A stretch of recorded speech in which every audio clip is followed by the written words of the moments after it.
Inside Camas City Hall is a room that's technically the office of Mayor Scott Higgins, but you might as well call it a shrine to the papermakers. When we ordered the street sign, I said, add one to my bill, and I took one. Papermakers, of course, being the mascot of Camas High and a tribute to the paper mill that helped build this town.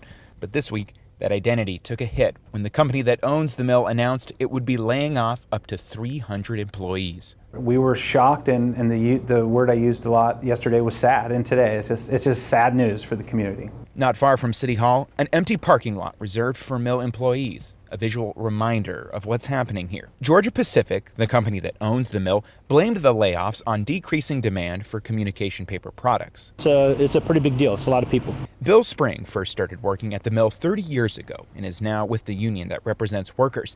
He blames unfair international trade practices for the mill's decline. Now, close to 300 local families are affected. We have people that came out of high school, started working here at the mill. You know, you wake up and you go, okay, now what am I going to do? That's all they've known. Like, if I were to lose my job, I'd be screwed. Jessica Ackley feels for those workers. She works at a gas station in town and says about 3/4 of their morning business comes from employees heading to the mill. She wonders how that will change. I mean, some of these guys have literally worked there 30 years, their whole entire lives, and that's all that they know. And it's just troubling. Meanwhile, Camas's economy has diversified over the years, and the city will remain healthy, Mayor Higgins says.